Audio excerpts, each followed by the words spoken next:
Well, very basically, if we look at chromatography,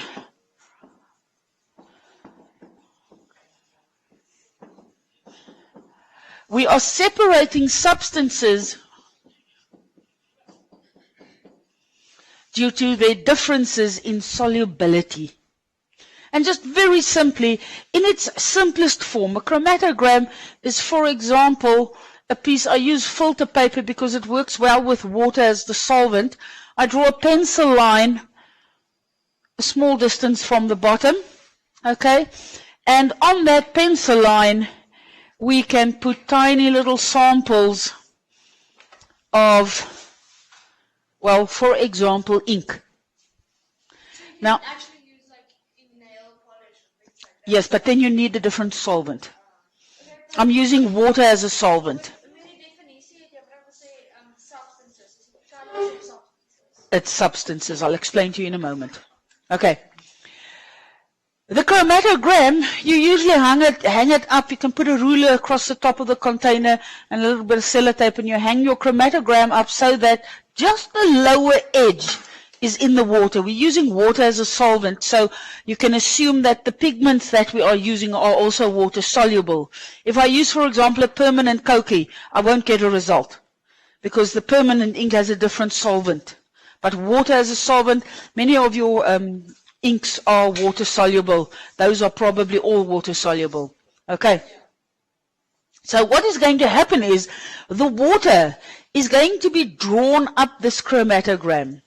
But together with the water, as it is drawn up the chromatogram, the pigment in the inks also dissolve in the water. And the water takes it up along the chromatogram. And we find very simply that if the water has reached the edge of the paper, then you stop the process, you take it out of the water. You will find that the different pigments will travel up to different heights.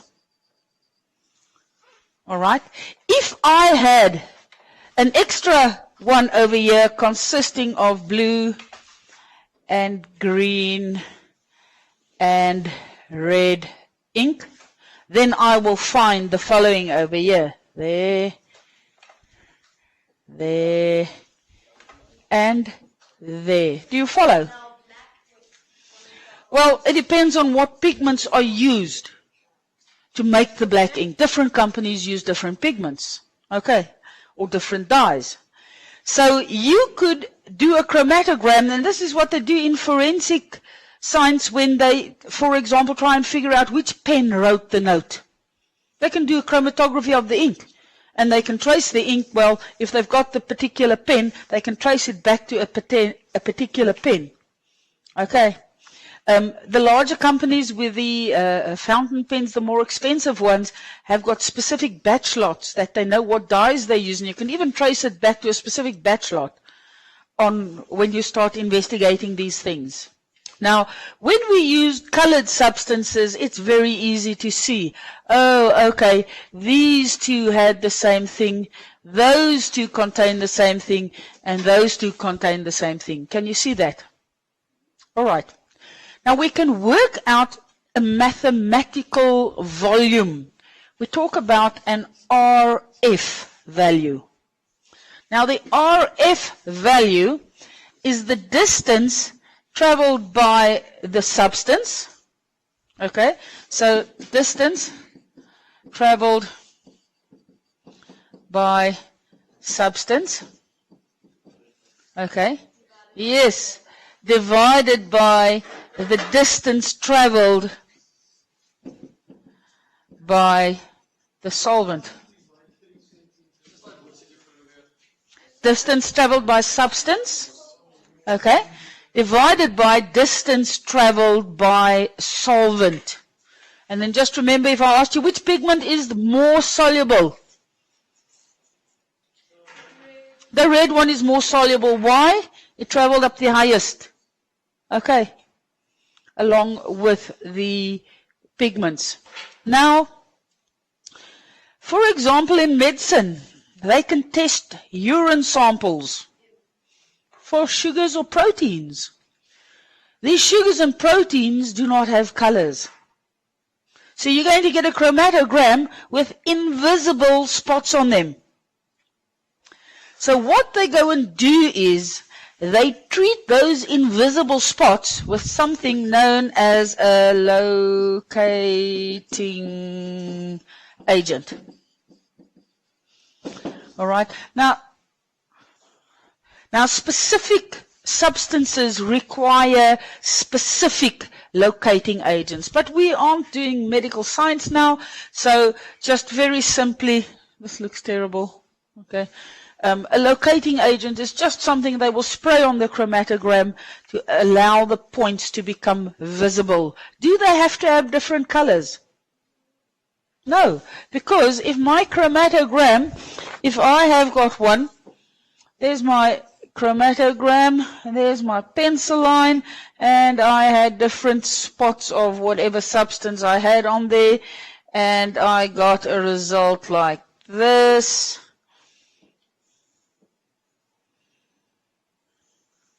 What can I deduce from my chromatogram? Well, let's say A, B, C, and D. It doesn't have to have a different color. It must make a visible spot because different substances have different solubilities. Okay. So we can go and figure out substance A and substance C shares one substance. Substance B shares one substance with A and one substance with D. Substance C contains something that none of the others have, and it corresponds with one point on A. All right.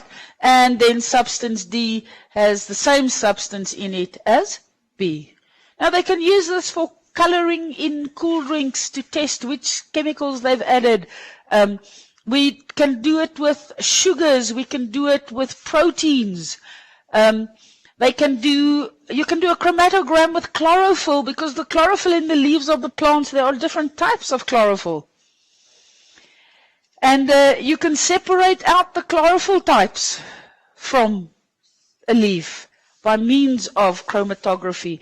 The form in which we do it is very, very, very basic. You get specialized sheets containing like a silica gel which absorbs the solvent better, and then when it leaves the spot behind in the gel, you can scratch the gel off and you can wash the pigment out to get it separate. Okay? Genes. The diagram that they show with the little lines on them that represent genes. Have you seen this in the movies? It's done with electrophoresis. They do a chromatography using a potential difference across a sheet. And the different proteins travel up to different lengths. And then they can identify the genes.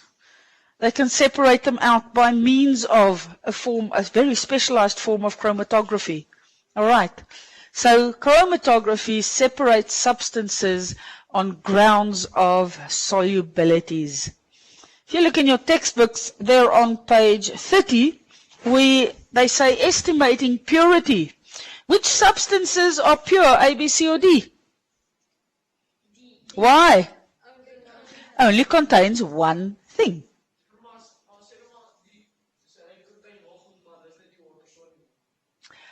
Well, okay, then it's not pure. But we're assuming now they're all soluble in the same thing, same medium. Okay. They say, page 10, just below point 2, you will notice that some dyes rise up the paper more easily than others. What is the reason for that? Some are more soluble than others. Those that are more soluble will rise up the furthest. No. Okay. Then they say you can test to see whether it's pure or not. In other words, if there's only one substance that separates out of it, you can assume it's pure. If there's more than one, it is impure.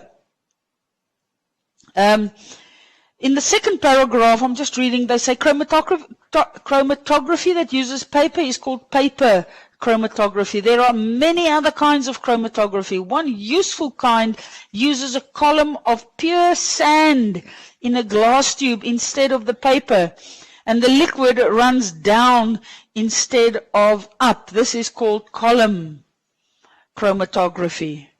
Okay, and then if it's got sand, if you have substances left at certain levels within that column, you can remove it and you can wash it from that substance to separate the substance out. Okay.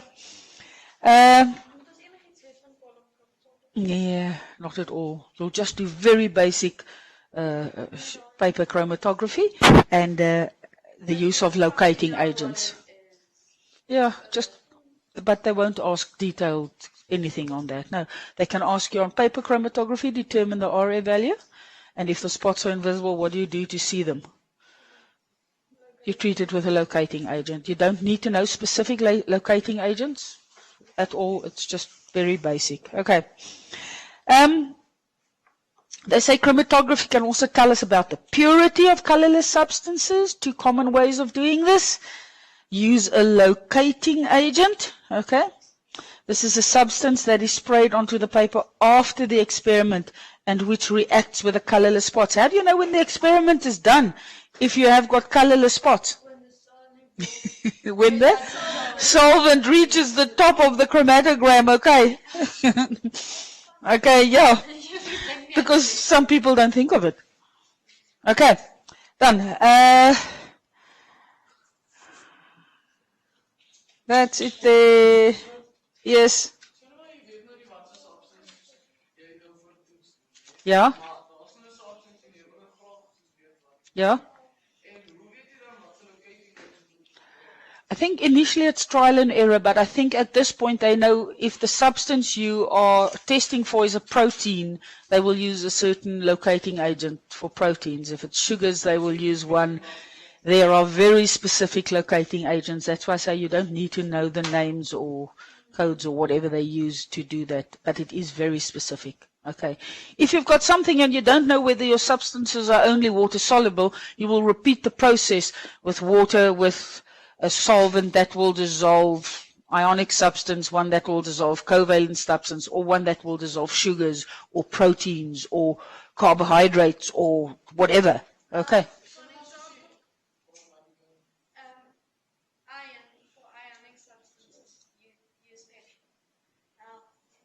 No, you don't use petrol.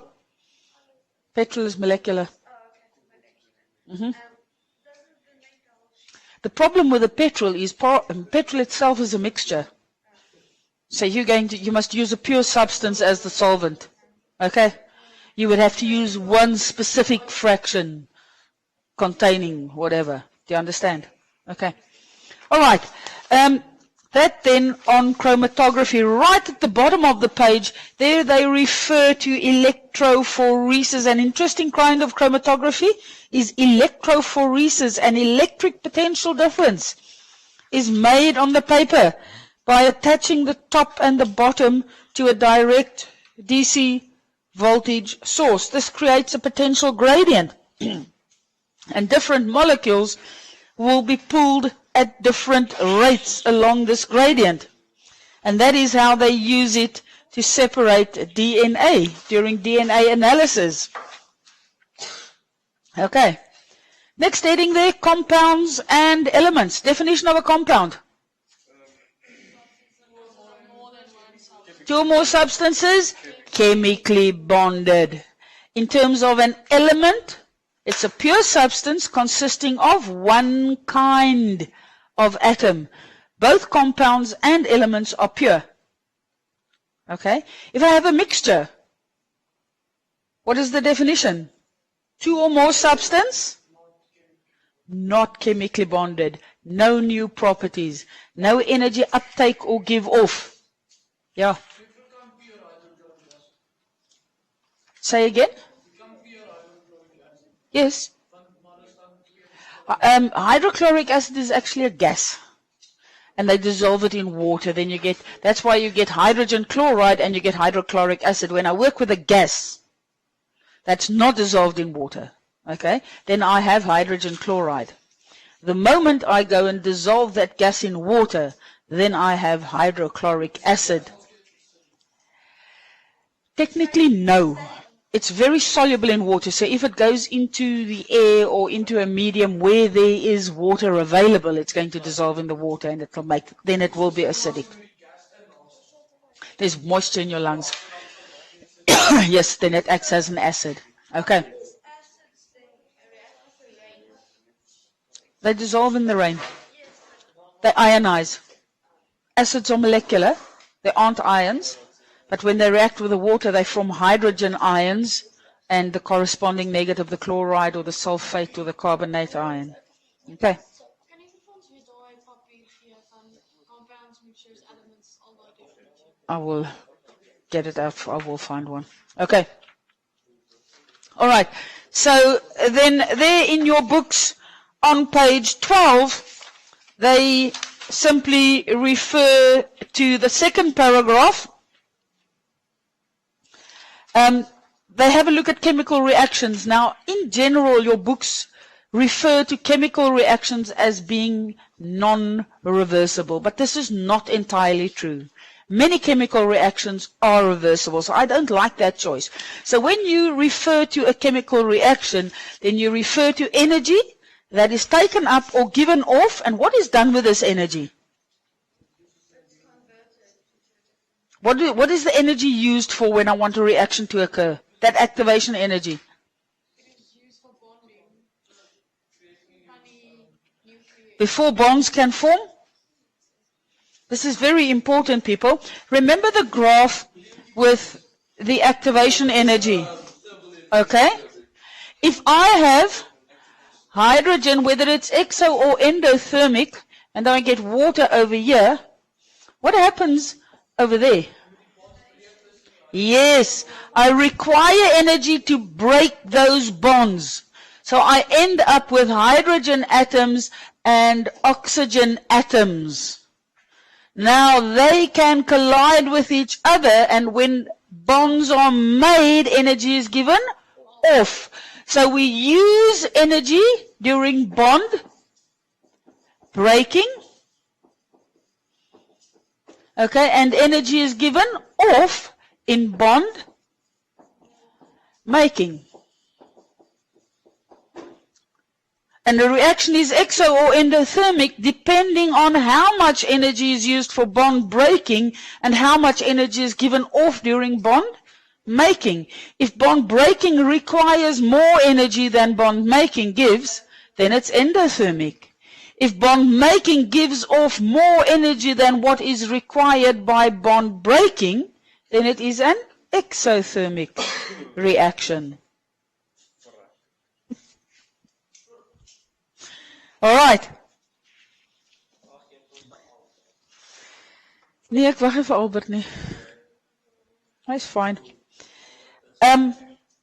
When certain hydrocarbons, we refer to them as fuels. Most of the fuels we use are hydrocarbons. Now, the definition of a fuel is a store of chemical potential energy. And in general, we find that the fuels require less energy for bond breaking than what they give out during bond making, so they are exothermic. And we use this heat then to drive cars, to generate electricity, etc., cook food, and so on. Okay. Now, they say we can, when a fuel burns, most of our fuels are hydrocarbon fuels. What does this mean? They are made up out of hydrogens and carbons. So when they burn, the bonds are broken between the hydrogens and the carbons. They react with oxygen, so the products for the combustion of a hydrocarbon fuel is always water and carbon dioxide. All right. They summarize a couple of bulleted points there on page 12. They say all matter is made up of chemical elements. The elements are often joined chemically to form compounds. Most of the matter around us is made up out of a mixture of different compounds. For example, air is a mixture consisting of nitrogen, oxygen, carbon dioxide, water vapor, little bit of argon, helium, etc. Okay. Mixtures can be separated into pure substances. Remember, mixtures consist of elements and elements, elements and compounds, compounds and compounds, and they can be separated without having to break chemical bonds. So we say they can be separated by means of physical processes. Yes, that's like distillation or decanting or sorting, yes, for a mixture. Okay. The next one, mixtures can be separated by physical techniques. We've just had that. And elements can be turned into compounds by chemical methods. When I turn an element into a compound, I'm going to make it react with something. So I'm going to break bonds and I'm going to make new bonds. So chemical reaction, then very simply making and breaking of chemical bonds. Then chemical changes, they have 3 bulleted points. A change in energy is involved. And then they've got the process is irreversible. Just put it in brackets. Sometimes it is, but it's not always. And the last one, the products are different from the substances that we started out with. They have new properties. So things like melting and boiling and evaporation and condensation are physical changes. We don't change the substance. But when we start cooking food or we start burning wood, then we get a chemical change because we start out with one thing and we end up with something completely different. All right. Kinetic theory, all matter, one of 3 states, solids, liquids, or gases. The phase change from a solid to a liquid is melting. A liquid to a gas is evaporation. A solid to a gas? Sublimation, and then it can go back, it can go from a gas, they can condense and form a liquid, and liquids can solidify and form solids. If a gas goes directly to a solid, we refer to it as sublimation. I see nowadays they put into the textbooks resublimation or deposition, just to distinguish between the 2 directions. Okay. Chapter 2. Let's just carry on with the stuff we've been doing. No, none of those tables are, you don't learn any of those things out of your head. Now, people, this whole first chapter is a little bit of, I don't think there's anything new except for the chromatography. It's just the differences between elements and compounds, pure and impure, mixtures and compounds or elements, etc. Now, in the next section, chapter 2, we are going to have a look at, well, basically, chemical bonding. Now, before we start off with bonding, they do the structure of the atom. What does an atom look like? Consists of a nucleus containing protons and neutrons. Okay, put one there. And electrons. Now technically, I don't really need that ring there. Why not? It's just particles. There isn't a ring around the nucleus as such. There's not a ring keeping the particles together. What keeps these particles together? Just simple attractive forces between...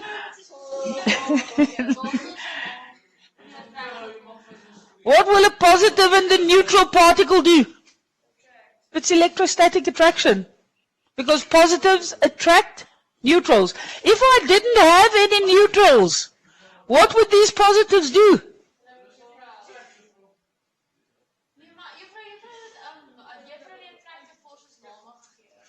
No, I did Coulomb forces and Van der Waals forces.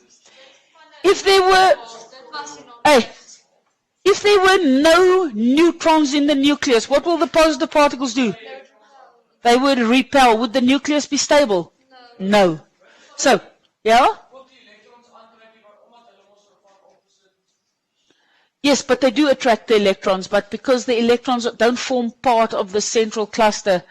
Now I've got a wrong color over here. Let's do green. Okay, here are some neutrons. That is why the neutrons in the nucleus are there. It keeps the nucleus stable. What happens if a nucleus becomes too large? Like in uranium, when I shoot a neutron into it, they break up and we get nuclear reactions. But we are not busy with nuclear reactions now. So the chemical reactions that we work with do not involve the energy of the nucleus as such. It involves the energy with respect to the electrons. Now, electrons are negative, and you should know at this point that the negative electrons are found in shells around the nucleus. We have different shells. What's the difference between different shells? The first one has 2 electrons and the rest is 8. Yes, and what else? The first shell is the lowest energy. The second, so electrons with the least energy going to the first shell, next bit of energy going to the second shell, etc. Okay, now the electrons going into 28888 is not entirely true, but it's part of the model that we will work with, but there's a little extension on the higher level work where we go and have a look at the SPD distribution, but I'll explain that when we get there. For now, we are going to look at chemical bonds. So when one atom bonds chemically with another atom, the forces lie between the electrons, specifically on the outer shells. Chemical bonds involve outer shell electrons. And there are 2 basic ways in which we've done bonding. Which 2 bonds? Ionic bonding and Yes, we've done metallic and covalent bonding. And then we did metallic bonding, but metallic bonding is simple. It's just one metal ion with another metal ion and the delocalized electrons holding them together. All right. So, in general, when I burn a hydrocarbon fuel, I am breaking covalent bonds. All right. When I have an electrochemical cell, it's got to do with attractive forces between the ions that I can either break apart or put together. So chemical reactions involve outer shell electrons, the bonds between outer shell electrons. Okay. How big are atoms and molecules? What's the answer to that one? They aren't big, they're very small. Okay.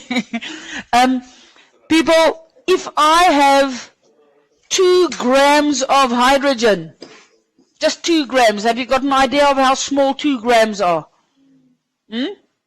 I will have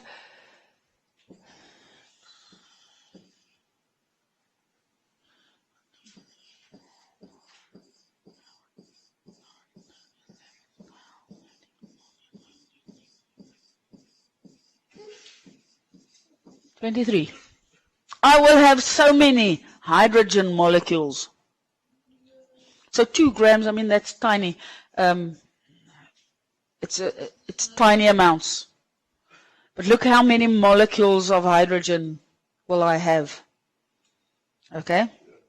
So these particles are very, very small. They are so small, they almost don't exist. Okay? They say there on page 70, it's an interesting part there in the Did You Know, they say if you throw a bucket full of water, now a bucket is probably about 5 liters, a bucket full or between 5 and 10 liters of water into the Atlantic Ocean in Argentina, okay, and then traveled across the Atlantic Ocean to Namibia and take out a bucket full of the Atlantic Ocean there will probably be some of the molecules from your Argentinian bucket.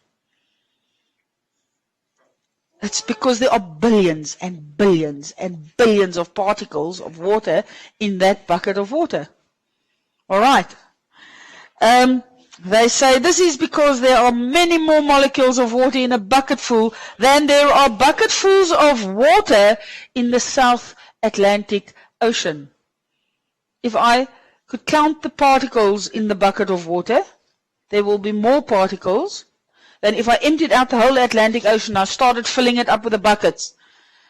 the amounts of buckets used to fill the ocean will be less than the amount of particles inside a bucket.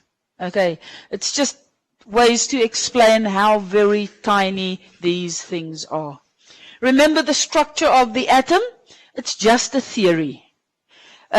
We accept the theory because it explains what we want to explain, and this theory has been expanded, although at school level we don't go into the finer detail. But if you went and did nuclear science at varsity or wherever you went, then you will refine this theory. And that is why they work with the theory, because a theory can be adapted to explain certain phenomena as you discover them. Or they can throw out the theory and say, no, this theory does only explain up to here. We have a better theory, so we can throw out this one. Okay.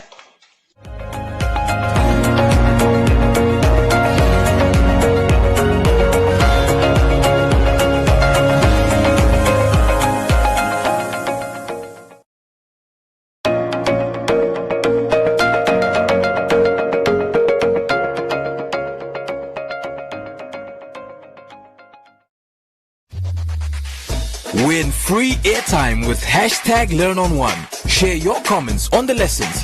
WhatsApp your feedback, name and town to 081 200 6659. #LearnOn1. Invite learning in.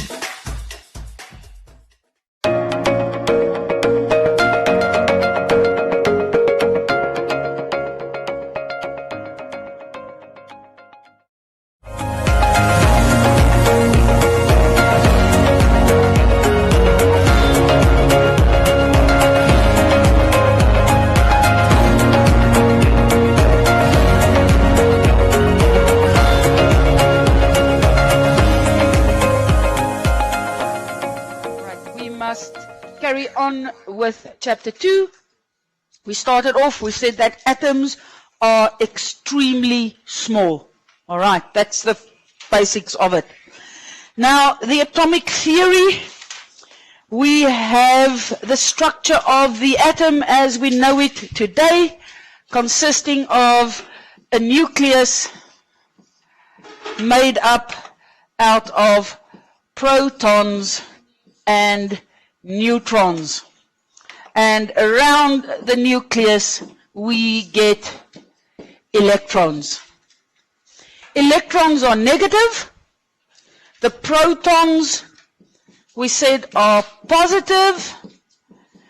The neutrons are neutral. And I explained to you yesterday that the positives in the nucleus stay together because there are neutral particles in the nucleus.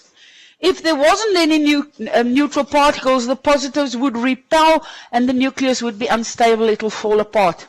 All right. The electrons are held in shells, depending on how much energy they have. Those with the least energy go into the first shell, then the second shell, then the third shell, etc. The electrons are also held by electrostatic forces. Remember, both the protons and the neutrons will have an attractive force on the electrons. When we did bonding in the previous years, we saw that electrons form pairs when they form bonds. The reason for this is, even if this was an electron, the electron is spinning around the nucleus. But as it is spinning around the nucleus, it is spinning on its own axis. The electrons that pair off have opposite spin. Because of the opposite spin, there is an attractive force between them. All right. And that is why they form two pairs. Okay. Now, this model, as we know it today, hasn't always been there. If we're going to have a look at the history, then there are 5 people who made, well, if one can call it, discoveries. The theory started off with Dalton, and he just simply said, matter consists of tiny particles, which we still accept today. He said that atoms of different elements differ. In other words, a hydrogen atom looks different than what a copper atom would look like. And then he said that we can't make or destroy these atoms, and he said these atoms can join together. That's fine. Then the next one was Dalton. His theory is known as the billiard ball because it's just a solid particle. All right. Then J.J. Thomson was the next scientist, and he, well, said that there has to be another particle, the negative particles, the electrons, but initially they thought that the electrons were stuck inside this solid mass. Okay, and today we know the electrons are found around it. Now, Thomson's theory is also known as the current bund theory because his model of the atom looks like a piece of raisin bread, the raisins being the electrons stuck within the dough, the solid part. All right. Then came Rutherford, and Rutherford said, no, we have to have a central part, and these electrons can't be stuck in there. We find them outside of the nucleus. All right, so he said we have a nucleus and there's a space around it in which the electrons move. Then came Bohr, and Bohr refined Rutherford's theory further. He said, yes, these electrons we do find them outside of the nucleus, but we find them in specific energy levels. So the idea of the shells around the nucleus in which we find the electrons was then sort of brought into action. But there was still a problem, because as I've showed you, if the nucleus only consists of different positive particles, it's going to fall apart. And this is where Chadwick comes in. He said, in the nucleus there is a second type of particle, a neutral particle, one that has no charge, that allows the positive particles to stick together, the neutron. And that is just very broadly, a very short summary of the development of the structure of the atom. This is there on page 20 in your textbooks. Now remember, I personally don't particularly like the history, but you are writing an external exam end of next year, and it is part of the syllabus. All right. So they've got it summarized very nicely there in a chart on page 20. You can have a look at that. All right. Now, when we go and have a look at the different particles, we find that a proton has a mass of, goodness me, 10 to the power minus 26. 10 to the power minus 26 of a kilogram. So it would be 10 to the power minus 23 of a gram. It's very, very tiny. That's a proton.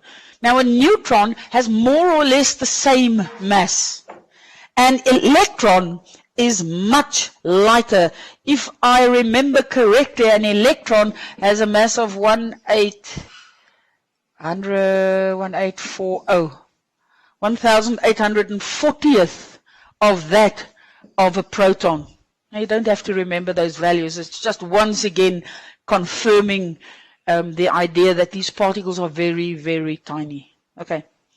If we go to the periodic table, we find that the elements have a very specific arrangement. According to what rule are these elements ordered?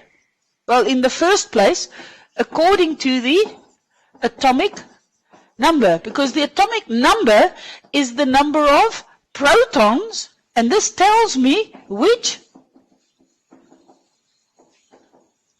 element we have. The atomic number, hydrogen is number 1, helium is number 2, because helium has 2 protons and hydrogen is 1 proton. Lithium is number 3, it's got 3 protons. Beryllium has 4 protons, so it's different from lithium. And so you can go on. Okay? So elements are arranged according to the number of protons. But why does the periodic table have the funny shape that it has? Why is there, 8 columns with a section in between? Well, yeah? Have a go?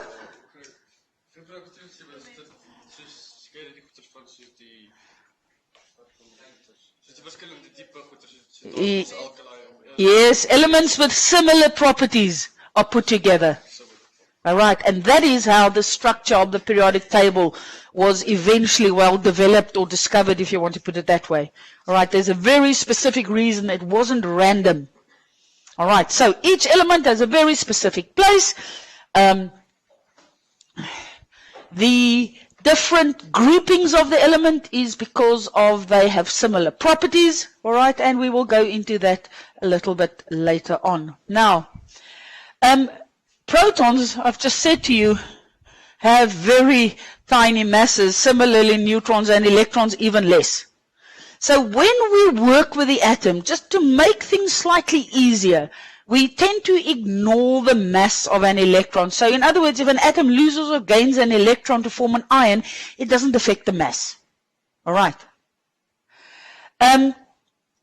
Because this is a very difficult number to work with when we start calculating, we say the mass of a proton is equal to the mass of a neutron, which has a mass of 1 atomic mass unit. An atomic mass unit. Just 1. And then eventually you will see, to make things even easier, we've taken it as 1 gram. Because if I pull out a proton from a neon nucleus, and I pull out a proton from a gold nucleus, will those protons be different? No, they are identical. All right, they are the building blocks. It's like houses. Houses are built with bricks. If I packed all the bricks next to each other, they will look the same. Or many houses, their bricks will be the same. But are the houses the same? No. All right. So, then on the periodic table, we say elements are arranged according to the number of protons. But we know in the nucleus, what do we get?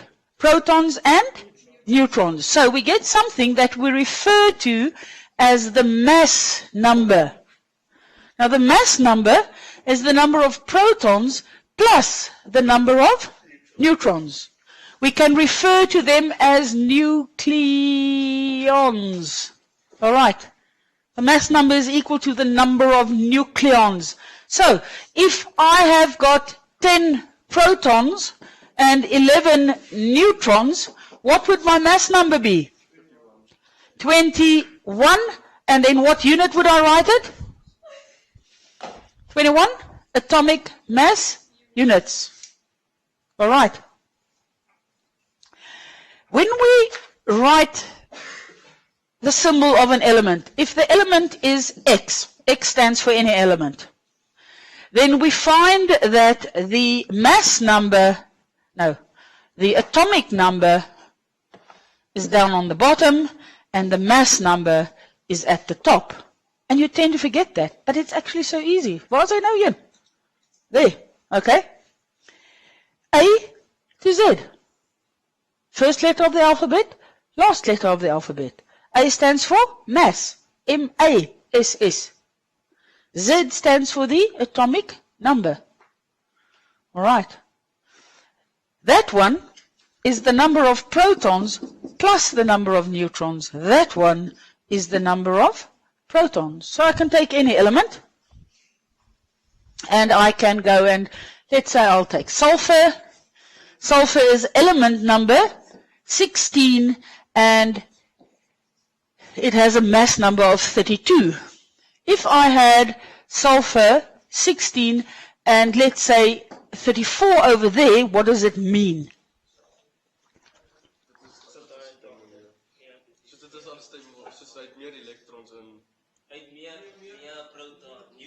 That's it, more neutrons in the nucleus. So what is going to be different? I have the same element, so the atomic number is the same because that determines which element we have. We've got sulfur. But what is different? It can sometimes be unstable, but it's not necessarily unstable. This 32 is equal to 16 plus what? 16. Yes, but what is that? What is that 16? Yes, that is the number of neutrons. And this 34 consists of 16 protons plus 18 neutrons. What do we call atoms of the same element, different numbers of neutrons? No? Ionic. Not ions? It is something with an I. Ooh, you're in grade 11. You've done them in grade 8. You've done them in grade 9. You've done them in grade 10. How about an isotope? Oh! Okay.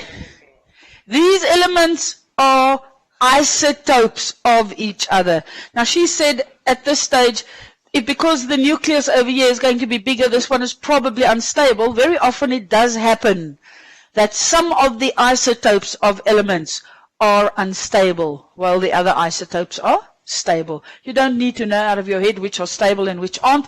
Just you need to know an isotope is atoms of the same element, okay, but different mass numbers. Okay, and now, when we were at the course, and it's really stupid, they ask isotopes as a definition for 2 marks. All right? For this, you will get 1 mark. And I argued with him. Because I said if it's the same element, well, then it is the same number of protons. And if it's got different mass numbers, it implies the number of neutrons differ. All right? But to get the 2 marks, you have to say atoms of the same element, in other words, having the same number of protons, but they have different mass numbers, so the numbers of neutrons differ. It's like repeating the thing twice. But because it counts 2 marks, you need to have both. So just take note of it. It's really, really stupid. I argued with them with this one. And they said they're going to have a look at it. But please check if it counts 2 marks. Just explain the definition, because it's an easy definition. All right? Yeah. If it's 2 marks. If it's 1 mark, then the stuff written in green is fine. All right? It's not necessarily unstable if there are more. It's just because the nucleus becomes bigger, and then the particles maybe aren't as comfortable with each other. But sometimes it's the smaller nuclei that are unstable. Okay? It depends on from one element to another. It's usually the bigger one that becomes unstable. But there are exceptions, and you don't need to know which become unstable. Okay, so in your textbooks there on page 21, there's the heading Isotopes. And I want you to underline just below the table 2.4. They say, note that the 2 atoms, they've got chlorine there as an example, differ only in the number of neutrons. One atom has 18, the other 20. And then in the next line, atoms of the same element, which have different numbers of neutrons, are called isotopes. So just there by the same element, write in same atomic number or same number of protons, and different numbers of neutrons, they've got the different mass numbers, just that you have the whole double system going. All right. The next paragraph, they say 75% of the chlorine atoms are the first isotope and approximately 25% are the other isotope of chlorine. Now, when we get isotopes, for example, carbon has a very well-known carbon-12 and a very well-known carbon-14 isotope. These isotopes occur always in a fixed, constant ratio. Hydrogen has 3 isotopes, hydrogen 1, hydrogen 2, and hydrogen 3. That has 1 and like that. And they occur in a specific fixed ratio. Now, you don't need to know the ratios, just know that they occur in a fixed ratio. Because now the next thing that we're going to have a look at, if you're going to have a look at the periodic table, you will see that there are 2 numbers on the table. The one is the atomic number, and the other one is the mass number. But the mass number is very often a fraction. For example, selenium is 79.96. Where does that come from? Because the mass that they give is not the mass of a specific isotope. It is the average mass of all of the isotopes that you get in that element according to their ratio. Do you understand? And that is why we get half numbers or 127.6, 121.76. Very few of them in actual fact are whole numbers. But this is because they occur in a fixed ratio. And if I could scoop up a bucket of that element and I could work out the average mass, that is what they've got on there. All right. So don't let that confuse you. The periodic table that you work with in the exams, the one I always hand out to you, has got mostly whole numbers. I think it's only chlorine is like 35,5. It's just they've rounded it off to make it easier. All right. But if you go and look up on the internet and you get one of the more accurate tables, then you will see that it's not whole numbers. All right. Page 21, atomic and molecular mass. We've already worked with that. The atomic number, just very simply, number of protons. The mass is the mass of the average of the isotopes. And when we start doing chemical calculations, we will work with that mass as if it is in grams. So the value there is something known as a relative atomic mass. All right? Atomic mass, number of protons and neutrons. Why isn't it a whole number? It is the average. And then we go and work with it as if it is in grams, so it's relative. All right, the relative atomic mass. In your textbooks there, page 21, the second last paragraph, the middle of it, each isotope has a different nucleon number. That's the number of protons and the number of neutrons. And the relative atomic mass is the average of all the nucleon numbers of all the atoms in the sample of the element. Because of this, the relative atomic mass of most elements is not exactly a whole number. All right. Please mark off page 22, 2.2, B, D, and E, and 2.3, A, B, C. If you look at question 2.2, how many protons and neutrons? That's just simple using this method to determine it. But the next question is slightly more complicated. Have a look. They say, use the relative atomic masses given and calculate the relative molecular masses of the following compounds. Now the first one is ammonia, NH3. So the relative atomic mass of nitrogen, I will get it on the periodic table, is 14. And the relative atomic mass of hydrogen from the periodic table is 1. So what is the mass of this thing going to be? Yes, 14 plus 1 plus 1 plus 1, because there are 3. So we find that the mass of this thing using the relative atomic masses is going to be 17. So why don't we refer to it as its relative atomic mass? Why do they refer to it as the relative molecular mass? Yes, because I have a molecule. I do use the relative atomic masses, but in the end, this total is the relative molecular mass, MR. If I only had an atom, for example, calcium, would I say work out the molecular mass of calcium? No, I will say work out the relative atomic mass. Calcium has a mass of 40. So instead of referring to it as a molecular mass, because I have an atom, no, the relative atomic mass. They use another term if I have sodium chloride. Mass of sodium is 23 and mass of chlorine is 35.5. So what would this thing's total mass be? Yes, it's going to be 58.5. But now, do I have a molecule?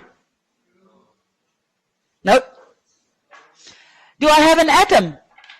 Nope. I have a formula. Okay? So now, instead of referring to it as a molecular mass or a relative atomic mass, they tell you to work out the formula mass. Okay, but sometimes you have these bonds.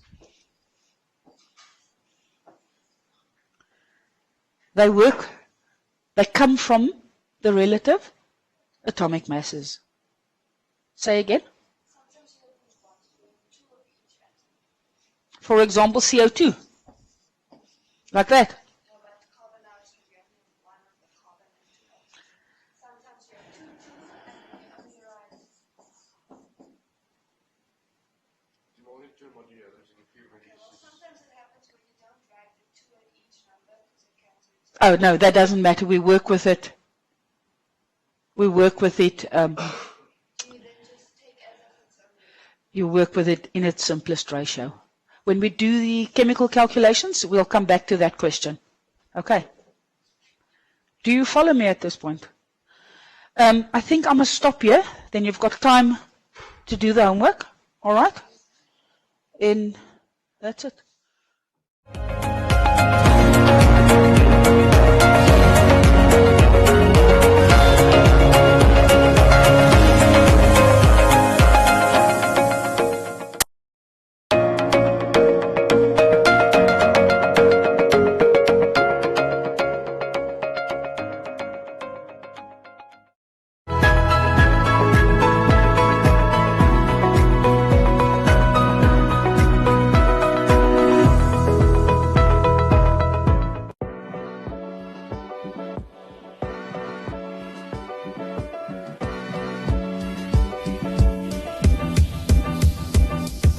Hi beautiful souls, this is Nikita Winkler and I am here to share easy tools for stretching that you can do just about anywhere. In this session, we will be doing mobility stretches. This session is great for you if you want to wake your body up or warm your body up. Please remember that this is a demonstration video. So what's most important is that you take your time. So let's get started. So what we're going to do is we're going to create circular movements in your wrists, your shoulders, your torso, your hips, and your knees. We're going to go one way and the other. So let's get started. Interlace your fingers and rotate. And change. And then we go into the shoulders, big swings in the arms, and change. Remember to take your time. And you can also place your hands on the shoulders, create your rotations. Or if you don't like any of those, just rotate the shoulders back. From there, chest goes front, side, back, side. Front, side, back, side. And now we go for a full circle and change. Into the hips, one way. You can start small and keep increasing the range of motion. Last, our knees. Bring the feet together and hands on the knees and rotate. All right, don't forget to go the other side as well. Thank you for joining me. Don't forget to breathe, stay present, and happy stretching.